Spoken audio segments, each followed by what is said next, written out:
Hi, Mike. Hi, Mark. How are you? Good. Excellent. So let's talk about Sushi Girl, which I absolutely loved, by the way. I have to tell you, it's a really great film. I was very impressed by it.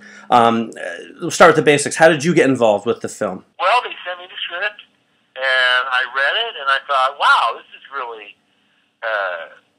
something interesting. I mean, something I probably want to go see.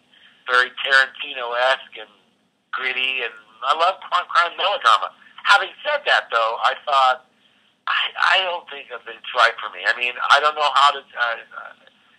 I don't know what I would do to create a character like Crow. I mean, it's at that time I hadn't thought of the extreme visual, the suit that he wears, and the tennis shoes, and the hair, and the glasses, and all that.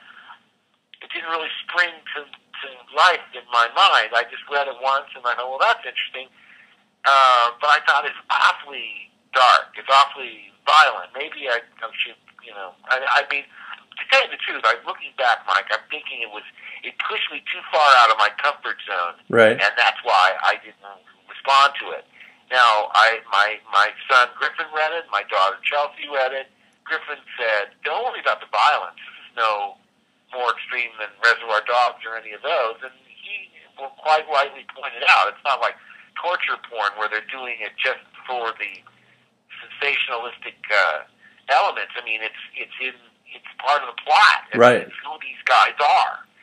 So I could accept that. And my daughter also pointed out, the fact that one of the reasons I went to New York and did so many shows on and off Broadway is that's where I could do character roles. When you look in the mirror and you don't see yourself, you see a completely different person.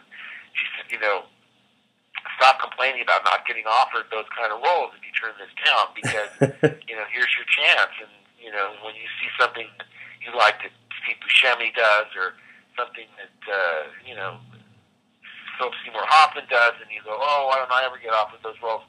Or here is one. Right. She also pointed out the similarity, because I said, well, it's so over the top and extreme. She goes, what, like Joker is not over the top and extreme? Right. Well, you got me there. I mean, but, with Joker, you have there's great anonymity. No one can see you, and you're liberated to do just really radical things that I'd never done on camera before. Mm-hmm. And whereas I don't think Crow is as extreme as the Joker, it's going in that direction. And I'm so glad I went ahead and took the plunge. I mean, I knew Tony Todd's work, but I didn't know any of these other guys. Right. And it turned out, Andy McKenzie and James Duvall and Noah Hathaway, David Dastmalchian, and Courtney Baum, all of them. I mean, I was so impressed with this cast. And, for Tony Todd, I mean, I just think it's a career-defining role. He's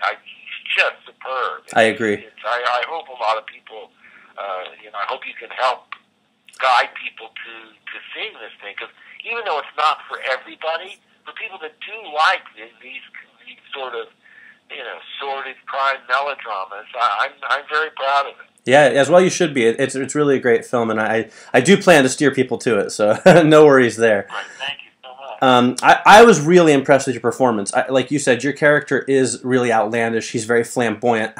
How much of that was in the script, and how much of it did you bring to the role? Well, he's not really described physically. Right. And I did know that I wanted an extreme look. I thought about, the first thing that occurred to me was shaving my head bald. And then I thought, well, that's redundant with Tony Todd in the cast. Right. So we went in the opposite direction. Right. And Neil Fisher, one of the producers, sent me an artist conception of a hairdo, which was wrong for me, but it helped me realize how extreme I could go with it. And I wound up, I think, using 28 hair extensions to create this hairdo that is really tells the audience this guy's not put together right. Right. I mean, it might work on a 25-year-old surfer or some guy that's in a rock and roll band, but it's so age inappropriate for a guy like Crow. Right. You just know he's not put together right. And Right. he's got the three-piece suit. The three-piece suit was I talked with the wardrobe people, and that's where we arrived. The idea of changing out of wingtips and putting on, again, those childlike tennis shoes was, again, my idea, but supported, I think, Kern Saxton and all of these people. I mentioned Neil Fisher and Destin Pfaff and Surin. Once I spoke to them, I realized, wow, they're really open to ideas. They're not so rigid that they're going to dictate exactly how this has to be done, and that's very appealing to an actor. Sure. To feel like they're really involved in the collaborative process of putting together the characters. So, the gum chewing, that was my idea. I just thought he's a bundle of nervous energy. That might be a way to telegraph that. Right. And those glasses were mine. Wow. I'm embarrassed to tell you, those are actually a real pair of glasses that I own. So, only for reading. I can't really use them for anything else. Right. But listen, I don't want to hog and say, obviously, he was written the way he's written. I didn't, there's some improv going on, and there are moments that, they like the changes in dialogue I made, but, I have to give them credit. Crow was 70% on the page, and you add, the final 30% when you physicalize him and show what he's going to look like and how he's going to sound. Right. I mean, I kind of surprised myself when I first started. I mean, we did a table read, and he was a very different character than the first day we started shooting. I mean, the first day we started shooting, that was when he started getting, when he emerged, it was almost like I had no control over it. It was just, that was him. I right. mean, his cynicism, his bitchiness, his, just all of the nasty qualities that he has. It was like I say, I looked in the mirror and Mark was gone, and this creep was in his place. Very cool. Can we do last question, Mike? Sure thing.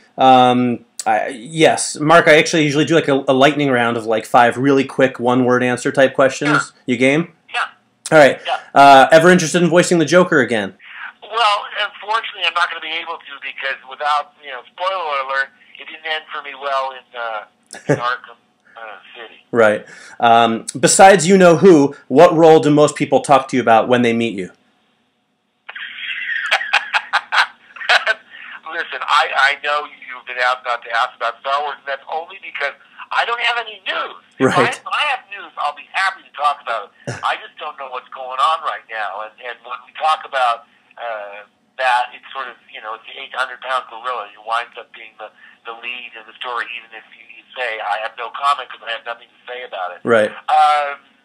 Usually they talk to me about the thing I've done most recently. I mean, I just did a cameo on the TV series The Neighbors. Right. The last show of the season. That should be fun. I did it with George Takei. Very cool. And finally, how much prep time do you need to do a classic Joker laugh? Well, you know what? It's like warming up your car now that you're back in New York. You know what that's like. I do. Give it some time to warm up if you don't want to strip your gears. Right. I've been talking enough this morning, so I could probably do a... But really, you need to warm up like you're doing... like when I did a musical, I had to warm up for 45 minutes before I could sing, otherwise you'd wreck your voice. Right. And I did that with the Joker. I'm always on the way to work, warm up in the car going in, and I'm not warmed up now, but, No, that's great. the best you can. You could do it, but you get all fogged out if you weren't warmed up. Sounds good. All right, well, I know our time is up, Mark, but I really appreciate you taking the time to talk to us, and it was great to talk to you again. Thanks so much, and I